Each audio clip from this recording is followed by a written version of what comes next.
Hello friends, welcome back to my channel Aradhya queen কিচেনের মধ্যে সকলকে স্বাগত জানিয়ে শুরু করছি আজকের রেসিপি। প্রথমে একটি বলে নিয়ে নেব 1 কাপ ময়দা, তার মধ্যে দিয়ে দেব হাফ টিস্পুন লবণ, লাল লঙ্কার কুচি নিয়ে নেব 1 টিস্পুন, 1 টিস্পুন ধনেপাতা, 1 টিস্পুন তেল দিয়ে ভালোভাবে ময়ান করে নেব। সমস্ত উপকরণগুলো একসাথে ভালোভাবে মিশিয়ে ভালো করে ময়ান দিয়ে নিতে হবে।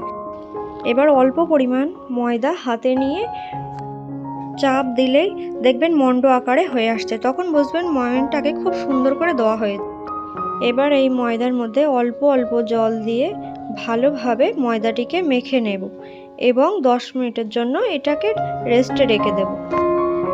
এবার একটা ওভেনের ওপরে কড়া বসিয়ে তার মধ্যে দিয়ে দেব তেল। তেলটা গরম হলে তার মধ্যে দিয়ে দেব কালো জিরে ফোড়ন। 1 মিনিট একটু নেড়েচেড়ে দিয়ে দেব আগে থেকে কুচিয়ে রাখা আলু আর গাজর কুচি।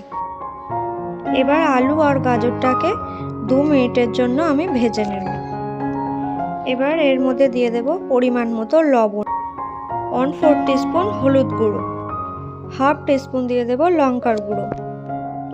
এবার সমস্ত মশলাগুলো আলু আর গাজরের সাথে ভালোভাবে মিশিয়ে নেব। এবার ঢেকে দিয়ে 2 থেকে 3 মিনিটের মতো রেখে দেব লো টু মিডিয়াম ফ্লেমে। এবার ঢাকনাটা তুলে নিয়ে আমি একটা খুন্তির সাহায্যে আলু আর গাজরটাকে কেটে দেখে নেব সিদ্ধ হয়েছে কিনা। এবার ভাজা হয়ে গেলে আমি এগুলোকে তুলে নেব। এবার রেখে দেওয়া ময়দাটিকে ভালোভাবে মেখে নেব।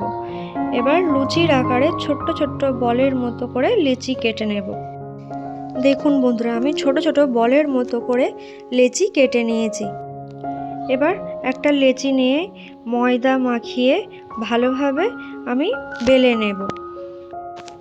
লুচির থেকে একটু বড় করে বেলে নেব। এবার যে আলু গাজরের পুরটাকে বানিয়ে রেখেছিলাম সেটা দিয়ে দেব। এবার আমি সাইড দিয়ে জল ব্রাশ করে দেব, তাহলে এগুলো খুলে যাবে না। এবার এইভাবে মুড়ে দেব, তাহলে আর পুরটা বার হবে না। এবার 2 সাইড দিয়ে ওপরে তুলে দেব।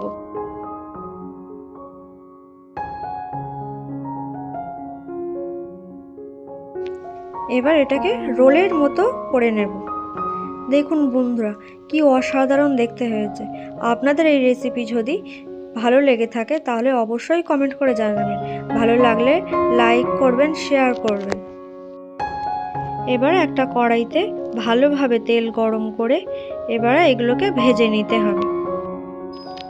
মিডিয়াম ফ্লেমে রেখে এগুলোকে উল্টে পাল্টে খুব সুন্দর করে ভেজে নেব।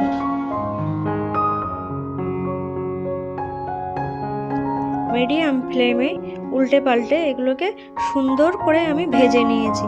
দেখুন বন্ধুরা, কতটা সুন্দর হয়েছে।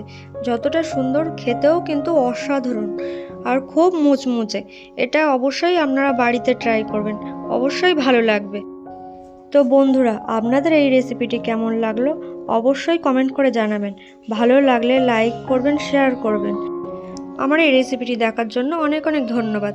সকলেই ভালো থাকবেন, সুস্থ থাকবেন।